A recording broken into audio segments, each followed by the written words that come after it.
పాకిస్తాన్కు ఆర్థిక సహాయం అందించే విషయాన్ని పునః పరిశీలించాలని రక్షణ మంత్రి రాజ్నాథ్ సింగ్ అంతర్జాతీయ ద్రవ్య నిధి IMF కు సూచించారు. గుజరాత్ పర్యటనలో ఉన్న ఆయన ఈ రోజు భుజ్లోని ఎయిర్ వారియర్స్ ను ఉద్దేశించి మాట్లాడారు. IMF అందించే నిధులలో ఎక్కువ భాగాన్ని పాక్ ఉగ్రవాదులకు మౌలిక సదుపాయాలను సమకూర్చడానికి వినియోగిస్తుందని రాజ్నాథ్ సింగ్ పేర్కొన్నారు. ప్రస్తుత సమయంలో పాకిస్తాన్కు ఆర్థిక సహాయం అందించడం అంటే ఉగ్రవాదులకు నిధులు ఇవ్వడంతో సమానమే అని అన్నారు. लेकिन निश्चित रूप से इंटरनेशनल मॉनेटरी फंड से आने वाले $1 बिलियन के बड़े हिस्से को टेरर इंफ्रास्ट्रक्चर को फंड करने में इस्तेमाल होगा, ऐसा मेरा मानना है.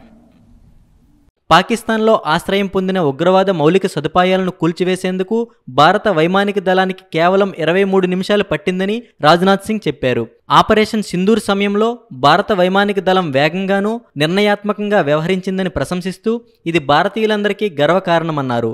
ఆపరేషన్ సింధూర్ ఉగ్రవాదానికి వ్యతిరేకంగా బలమైన సందేశాన్ని పంపిందని, అలాగే మన దేశ సైనిక బలాన్ని సంసిద్ధతను వెల్లడించిందని స్పష్టం చేశారు. ఆపరేషన్ సింధూర్లో మన సాయుధ దళాలు శత్రువులపై ఆధిపత్యం సాధించడమే కాక వారిని నిర్మూలించడంలో కూడా విజయం సాధించాయని తెలిపారు. ఆ సమయంలో భారత సైన్యం ప్రభావవంతమైన పాత్ర దేశ విదేశాల్లో ప్రశంసలు పొందిందని రక్షణ మంత్రి వ్యాఖ్యానించారు.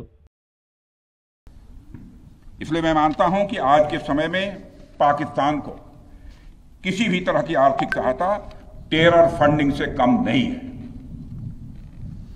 भारत यही चाहेगा कि IMF पाकिस्तान को अपनी $1 बिलियन की असिस्टेंस पर वह पुनर्विचार करे.